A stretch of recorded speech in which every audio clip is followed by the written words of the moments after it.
this is Steven Silva and welcome to another Monday morning art talk.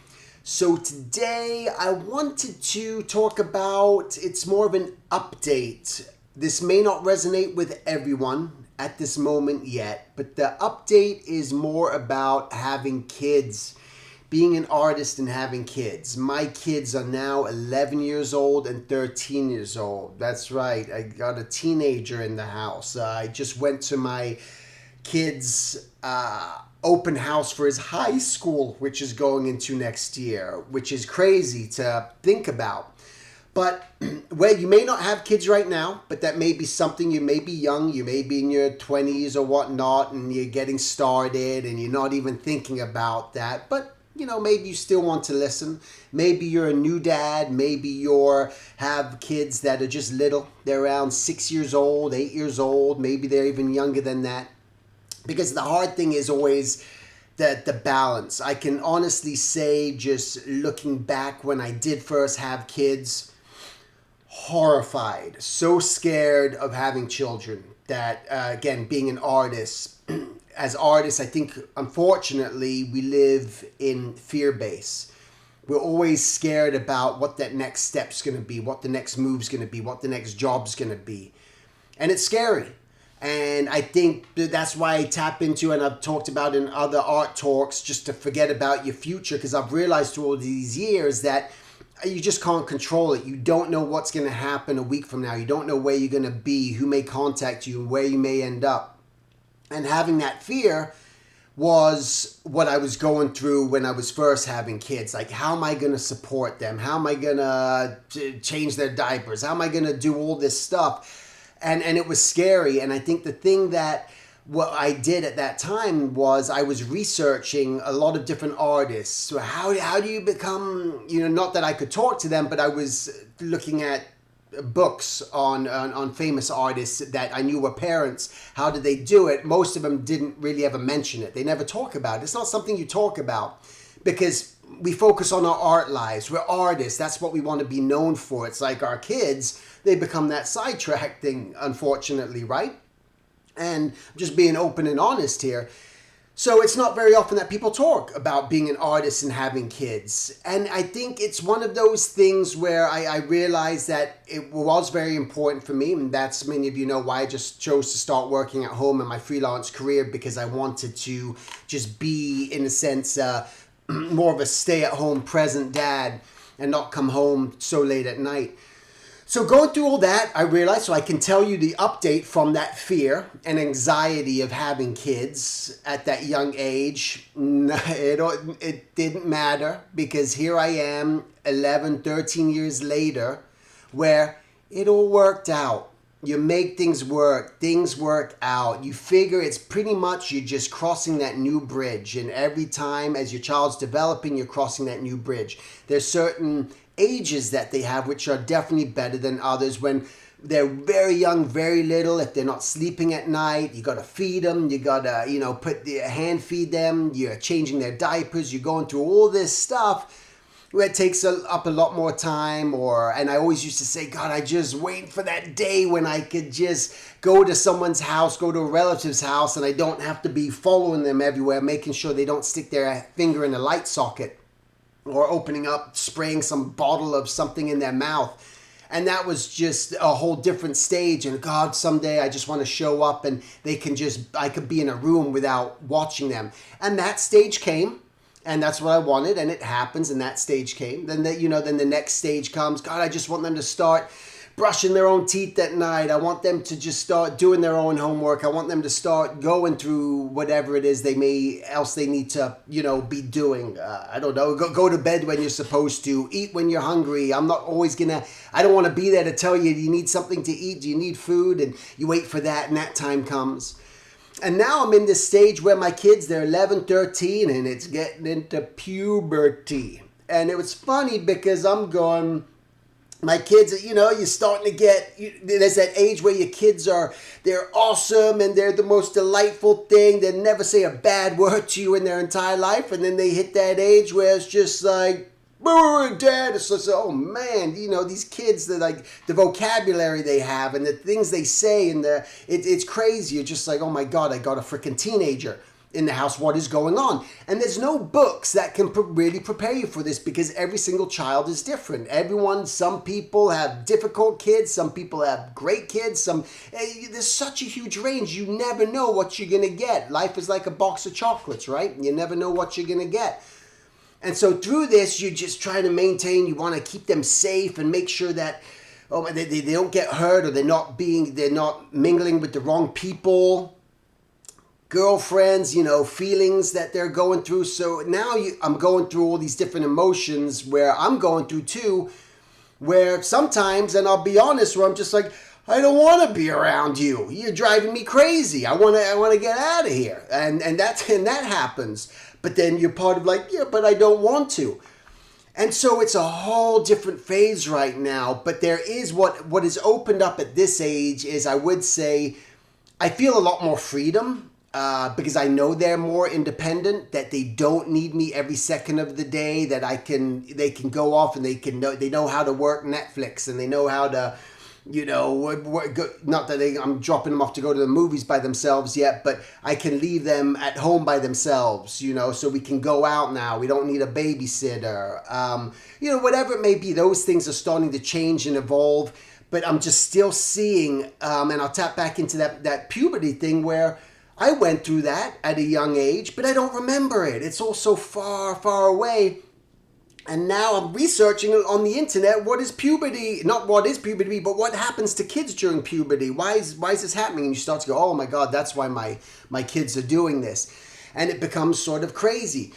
So now my next mindset is, oh my God, when are they going to be out of the house? When's that age when they're really even more independent? I don't have to drive them anywhere. When are they going to be driving? So that's my next milestone, where I look forward to that. Again, it's not about that I want to get rid of them, but it's more, you go through these stages of, as an artist, needing that time. I think it's important to have your little space, your own time, your own place to get things done and focus, and you realize that it can be done.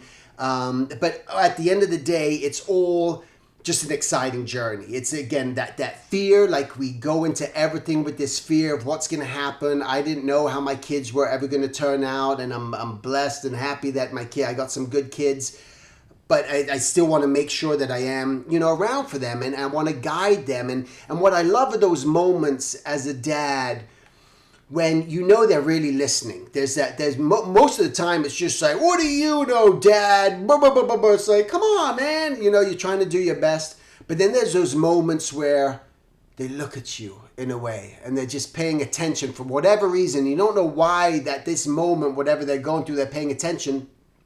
But what I love and what I think about is like, I've just imparted words upon my child, or am about to impart words upon my child, that 20 years from now, it's that moment where they're going to say, my dad, I remember when my dad told me that. My dad always used to say this. And like the moments that I have where I look back and I go, I remember when my dad told me this, it really stuck with me, And one of those things my dad did tell me, and I'll tell you, is when I was 18 years old and I was terrified to go in front of, I was setting up caricatures at a shopping mall. And I was terrified to meet with the management because they were in suits. And I was just like, oh my God, I was so scared. And my dad said, what's your biggest fear? And at that moment, I said, the fear in my life at that point, I was, still young.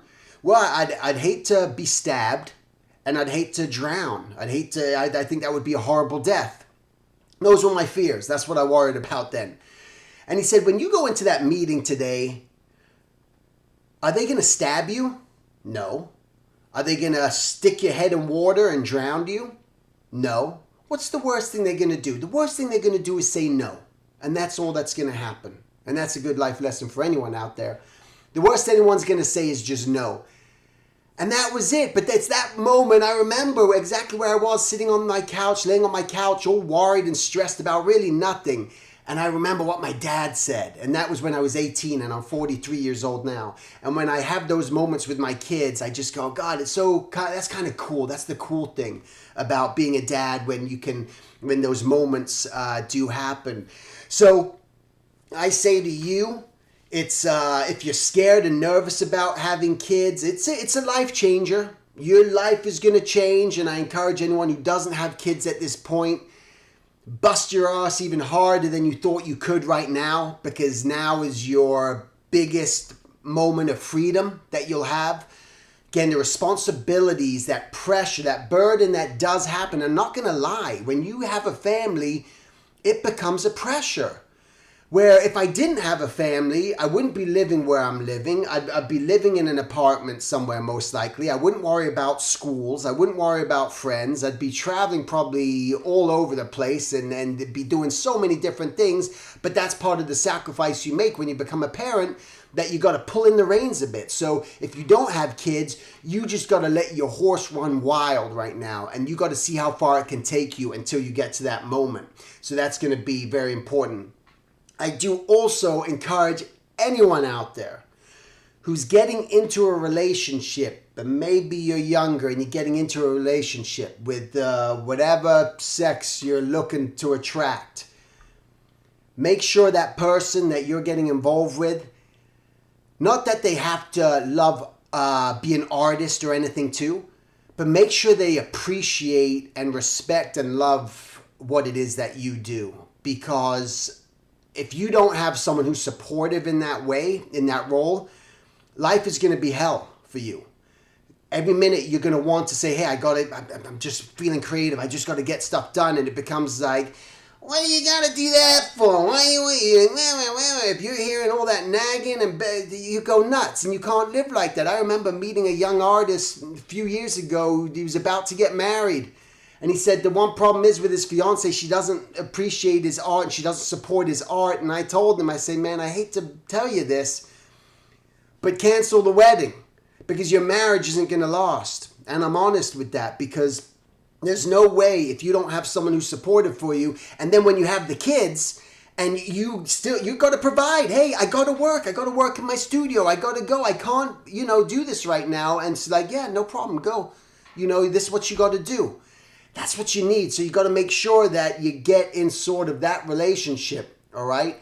I've also seen times too where there's a clash in artists having kids when they're both artists. You got an artist and the artist, and they fall in love with each other, and they're both creative, and they both love what they do. They both respect each other's what they do. But then the kid comes along, and now it becomes the matter of the kid, well, you're an artist and I'm an artist and I want to keep developing my career. Who's taking care of the kid here? Who's the one who gets to keep going to work, and who's the one that doesn't keep getting to go to work? What's going on here? Why do you get to build up your career and I don't get to build up my career? I've seen that happen in art-based relationships when you're having kids. So I'm not advising people not to marry other artists. I'm advising people just to, I don't know, maybe work that out beforehand, just to decide, hey, if we do have kids, what would you imagine the scenario to be? Are you going to be the stay-at-home mom? Are we just going to have full daycare all the time? What are you going to do? So it's something you want to just maybe even consider. But all in all, just the journey has been wild. I'm so glad that I did do it, that I did have kids at the end of the day. Again, it adds another element to your life. And it also creates ideas that you don't even, again, not thinking about your future. You don't know what those ideas are ever gonna come. And they come at moments just through inspiration. And I feel like kids are just a bowl of inspiration, and it fuels the fire. And part of having kids will add to your drive too. Because maybe you may feel like you're pretty lazy right now and you're not doing enough. And then all of a sudden you do have kids. Well, what happens? It's like, oh my God, I got to get cranking now. Sometimes it gets harder, but it definitely is fuel for the fire in order to really start to make things happen. And all I can say really is, in parting words here, is be present. Be present for your kids. they grow up so fast, and that's the thing you hear. Oh, when they're small, oh, they're gonna grow up so quick. You're not fast enough, man. When's this happening? I don't want this pooping, crying baby anymore. But they do. They grow up so fast. I can't believe I got an 11 and 13-year-old now going into high school next year. They'll be driving in no time. I haven't even hit the boyfriend and girlfriend thing yet of them having relations. I haven't even seen what that's gonna be like yet. So. That's coming down the road, and I'm crossing my fingers in anticipation. But yeah, what a journey. Enjoyable one. And that's my little whatever, my little words of whatever that may have done for you during this art talk. So thanks for watching. I appreciate it, and I'll see you guys next Monday. Take care. Hello, this is Steven, and I just wanted to tell you about this cool thing that I'm doing right now through my website at silvertunes.com. It's a Skype mentorship. In a sense, what I want to do is just talk to you, meet you, tell me about things that are happening in your life, see if there's anything that I could do to help you. I can look over your artwork, do your portfolio, and just maybe try to push you in the right direction that you want to take your life and your journey. All right, so you can go to silvertunes.com, go to classes, click on mentorship, and you can learn all about it. We can try to arrange a time, set up a date. It doesn't matter where you live in the world. And I just wanted to make it just very affordable, just to open it up, because I love doing this. I love meeting people from all over the planet. It's a really cool thing, and with this technology, why not? So that's it. Thanks. Whoa! Hey! Go back. Go back. Go back. Great. Go back. Go back. Ha ha ha.